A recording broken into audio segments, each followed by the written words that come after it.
mbadde njagala oletinga abantu bamanye enteekateeka ziri zitya security wise, abantu bayingira sente mmeka, tutandika saa mmeka. Then ku Rasta obaddewo mu music industry era olabye gospel music ng'akula. Yesterday a few weeks back twabadde muno n'ekivulu kya gospel nekijjula nekisinga n'aba Jamaica.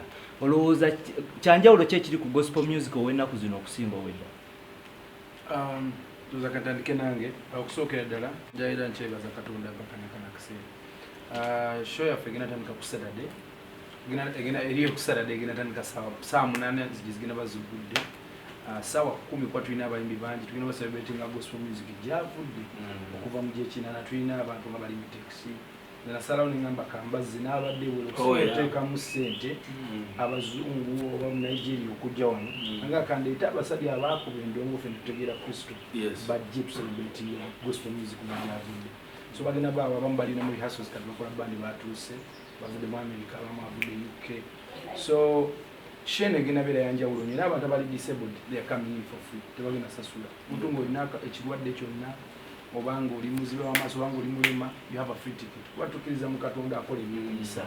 So mujjeko olunaku tukiriza nti nyingirayo si yegenda okuba enfulumayo togenda fuluma ng'oli kyekimu because tusabye tukkiriza Katonda tulina abantu Katonda bawadde omukisa bagenda beera mu grounds ezo at least kwogwa omukisa n'atapinga ekisakyo n'okwagala kwa Kristo ebyobulamu. So tugenda okuyingira emitwalo 2 n'emitwalo 5 VIP. Tables zikyaliwo millioni 2 ng'otula n'abantu bo ne mufuna ekyokunywa. It's a very nice set production ennungi nnyo Fenel Records ebirimu. It's going to be a night remember. What you need to do is to keep time and come and have a night remember. It's going to be a very beautiful experience. Basajja nga Bebe Cool bagenda beerayo. So kati Bebe Cool mbeera nnyo n'ezino nights zebampita okuyimbamu. I've always seen Mzee Ngobija. So thank you so much for the support. Kigenda beera kyamaanyi nnyo. Sawa 10 performance westandika kuyingira emitwalo 2 n'emitwalo 5 VIP ne table million 2. Music ena enje nakuze. Okay? Kati tekikyaliko nti no gospel akoma mu church. Kati gospel yafuluma najje eno gye tuli wali abeetaaga okuwuliriza. Okay? Gospel tebakyakola bivulu mu kanisa wabweru wa compound y'ekkanisa. No. Ffe we tukolere kololo ne gospel wa today and that is what is special about the gospel music. Kitegedde takyali music nti guggalirayo olaba nze nali natandikawo nakuba talimba Yesu because nakulira mu nyumba ne mama ng'asoma Bible ebizibu bye tuyitamu mu bulamu nga ekiro nga tanneebaka asoma Bible. So when I grew up nenfuuka omuntu bwendi oyo Yesu wa mama wange teyakola ki teyalimba natandika okusoma Qur'ani. Okay? Nga buli kyensoma kyonna ye Bebe Cool today gola.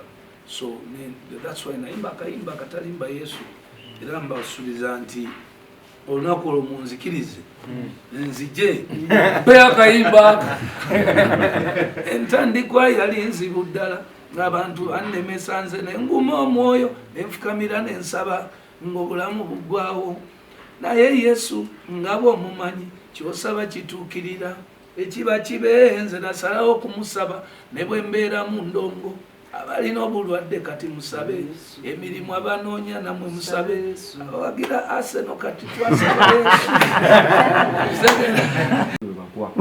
kasinga gwe osobola okudda ku side ya music the same time nodda ku ya politics. N'omuntu nga omukolo Ronald Mayimbe tamanyi ali confused totally confused tamanyi nti oba alina kudda eno adda eno bw'ajja mu politics olaba abeera agana bw'adda mu kuyimba n'ayimba ennyimba za politics abantu ne bamugira ensonga ezo. Taminge mangu kimale nti buli musajja alina oluguudo lwalima mu bulamu.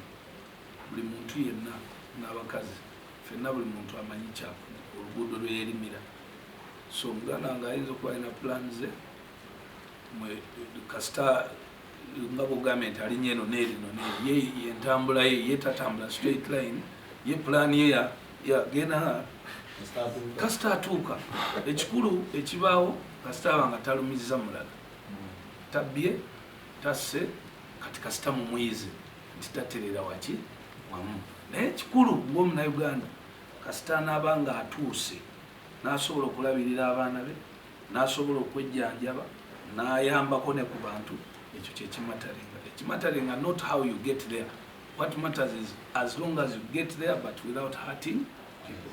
So learn, we go kuyiga abantu mubatwale nga bwe bali ngeri zaabwe. Rasta ekisemberayo ddala okupatwa mu kujja kyenali yagadde okusaba, of course nja ku arrangements nga bwe ziri.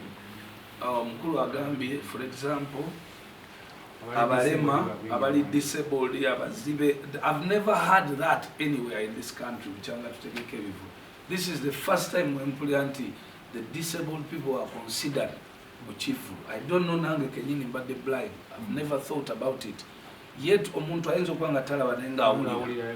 So for that you favor them to come on the front. Oba abalema ne baba nga bali considered in that way. So nange of course because concert sina bwe jabaga nti ngenda kugulira abantu ticket, but this is what I'll do. I know concert za mwami ono zibeera zina kyezikola eri community. So of course after the concert through the community nze nja kutuula naye era ndabe nti no nina kyenteeka eri community because I know the projects zakola as we head towards the golden heart. So through that nze nja kusabayo abaana basatu eri omwami ono ab'emitima through your concert, so that ku concert yange abo bo nange mbatwale gende bakole ki bajjanjabibwe.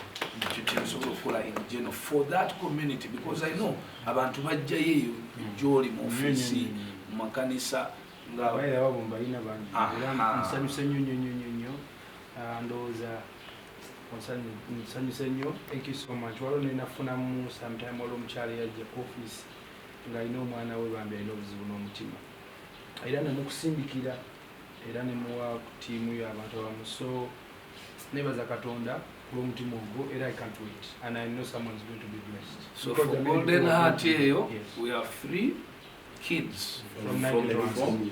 Yes, and then I will also have 7.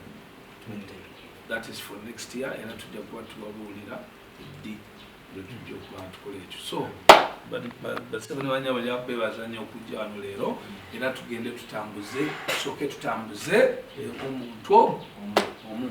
After that Sunday nga musumulula ebiddamu.